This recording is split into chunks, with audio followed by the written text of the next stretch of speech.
Hi friends, today I'm going to show you how I made this little chat feature for Mentor's CV. So I've got myself two windows here on two browsers, and I'm logged in here as Nikos Katsikanis, and here I'm just logged in as test account. So I'm going to click message here, and then I'm just going to say hi.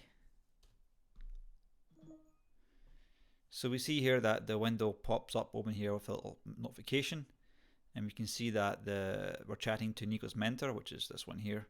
And then here we're chatting to Nikos Katsikanis, which is this account here. And you can see that we have this Svelte component here, and we have some sort of logic that says that today is today, and then we have some chat messages. So if I just say, I'm going to say hi again here,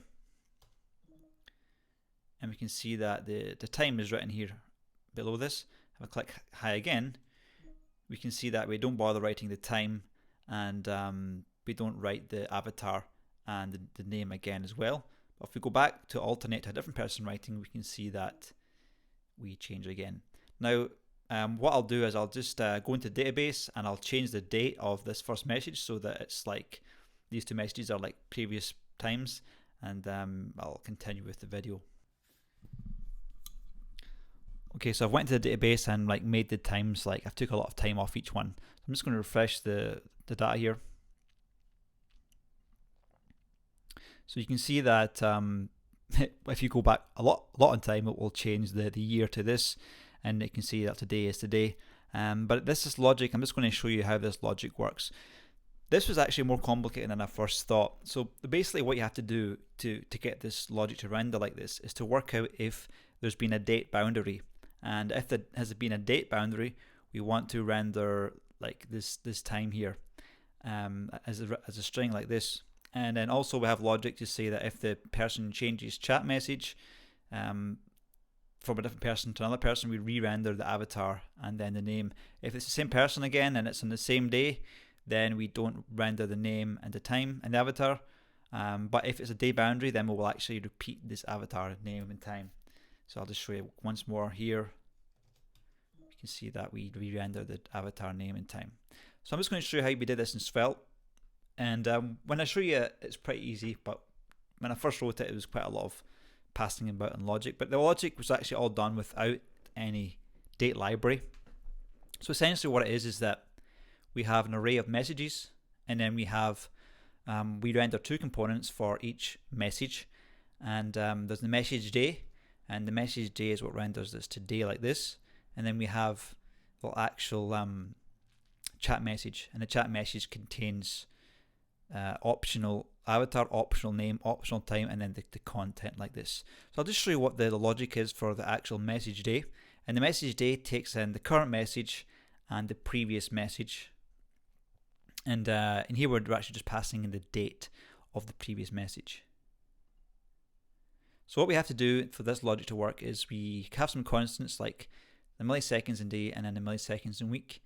And then we get the actual current message time and the time at the start of the day, because that's important to know whether we want to render this like today or something like that. So what we do is we have this thing called date render, and date render is what the actual string is that will pass into the component here. And the logic for actually rendering this today thing at all is just to check the date matches the previous date. If it doesn't, then we render it. And we're actually using so basically if the current time is greater than the time at the start of the day, we know that we can render everything underneath this today message. So that is basically the logic for this section here. And then basically what we want to do is we want to render Monday, Tuesday, up Wednesday, Friday if anything is posted less than a week ago but greater than the start of today. And we do that by working out what the time difference is. If the actual more than a week ago is the greater than the times milliseconds in a week. And if it is that case, we render the weekday long, which will basically say up here Tuesday. In this case, because we're if it's more than a week ago, we want to know the year, month, and day. And basically that's what's happening there. So that's the easy part. And basically the chat message, a bit more logic. In a sense, there's one calculation we need to do. Basically, we need to know if the previous was the same author or not, and that will determine the logic for definitely showing the whole avatar time and name. So that's what that is. And then there's also this date boundary hit, which basically checks to see if there's not a previous message. In that case, we'll just render right at the top. It would be today. These are edge cases. And then for the actual date boundary, we have to check to see that the dates don't match each other. And then we also just basically check have to retrieve some user data async, because some of the images won't be loaded when Firebase loads the initial data. So in a sense, the logic for rendering that is that the avatar, we just need to check to see if there's a date boundary hit, because we always render the avatar when we pass this day like that. And then we want to check to see that, if the previous was the same author, not the same author. So if the author changes, we always render the avatar.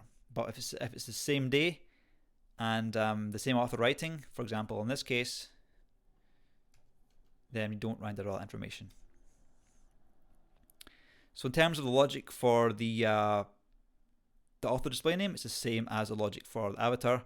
The time as well is also under that same logic. It's the time span, which is this thing here. And you'll notice that everything is all vanilla JavaScript, and we're using to-locale time string. And then the message content is always written. So in terms of like all this stuff here with the messages, that's basically some reactive variables. And here we just have a simple list that's rendered, and it's sort of time sorted as well, based on if a message changes. Like if I go to a new user, so we'll start a new message here, and I'll say hi. We'll see that the messages will update with the latest time, like that. So that's basically all there is to it, and that's how you make a little chat feature in Svelte with not too much code. And there's some back-end logic, but that's beyond the scope of this video. So hopefully that inspires you to make some more stuff in Svelte, friends.